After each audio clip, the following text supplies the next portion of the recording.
Values Education 7, Quarter 3, Learning Competency 1A. Natutukoy ang mga sariling talento at hilig, kaagapay ang kapwa. Diagnostic test. Sa mga susunod na slide ay magpapakita ko ng mga pangungusap na maaaring maglarawan sa iyo.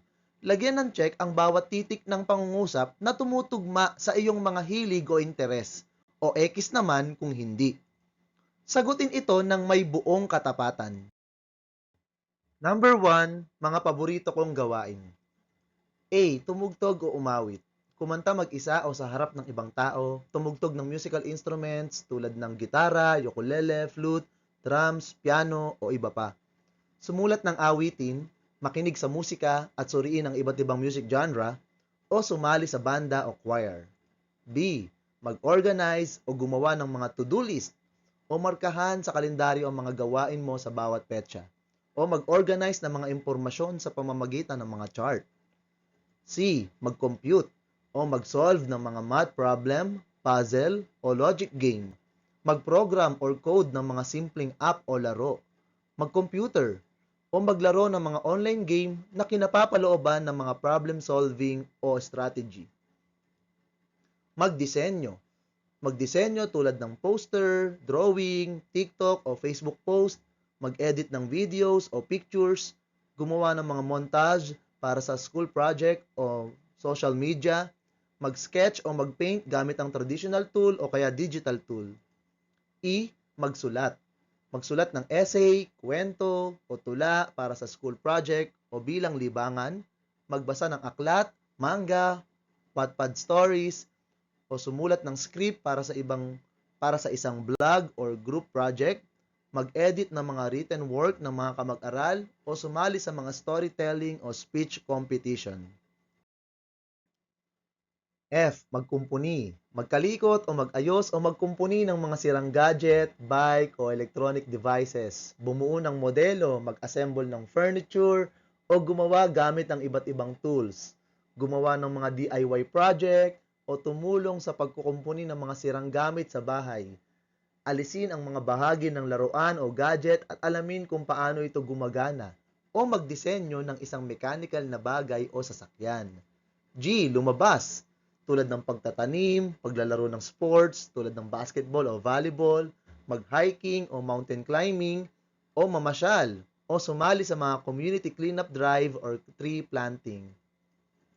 H. Mag-eksperimento. Gumawa ng mga scientific experiment tulad ng paghahalo ng mga kemikal, manood ng mga science documentary o iba't ibang imbensyon, mag-research o magbasa ng mga artikulo tungkol sa mga bagong tuklas na kaalaman sa science, obserbahan ng mga bituin, o pag-aralan ng kalikasan upang maunawaan ang mga bagay-bagay.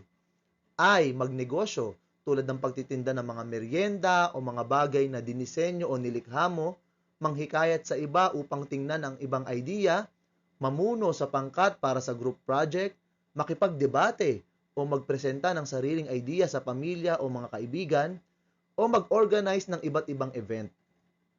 J. Tumulong.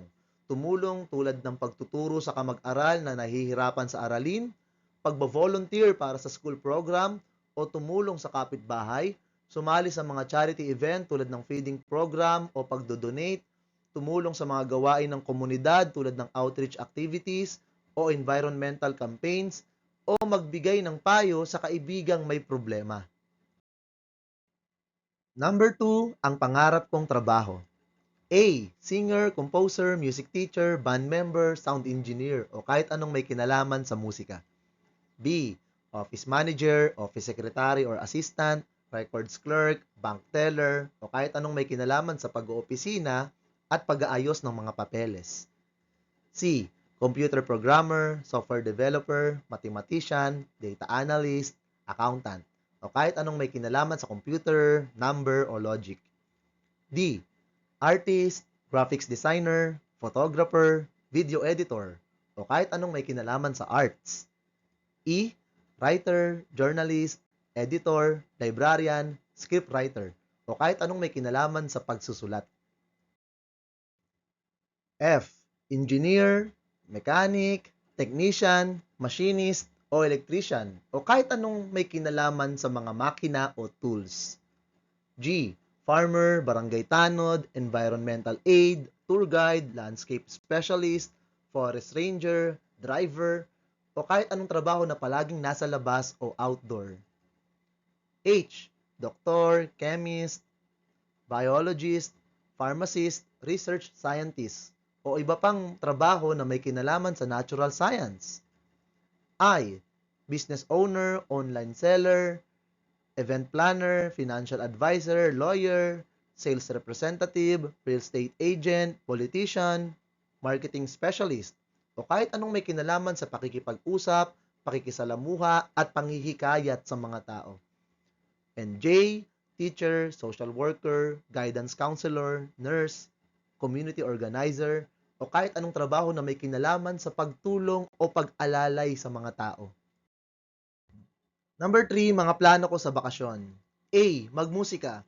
Sumali sa music workshop o magsimula ng banda, mag-record ng sariling musika, mag-aral ng musical instruments, sumulat ng kanta, tumuklas ng mga bagong kanta, o manood ng mga concert o musical performance.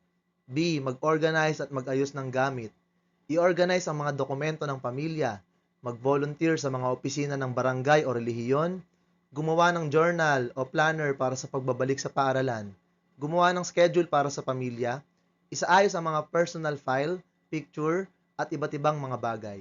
C. Mag-aral ng programming, mag-aral ng basic programming o manood ng mga online video tungkol dito, mag-participate sa math learning camp, mag-solve ng mga math challenge o logic puzzle, o bumuo ng mga simpleng app o website. D. Gumawa ng likhang sining, mag-attend ng art workshop, mag-paint, mag-edit ng video, gumawa ng mga craft art, poster o digital artwork, mag-take ng mga picture ng mga lugar na pupuntahan.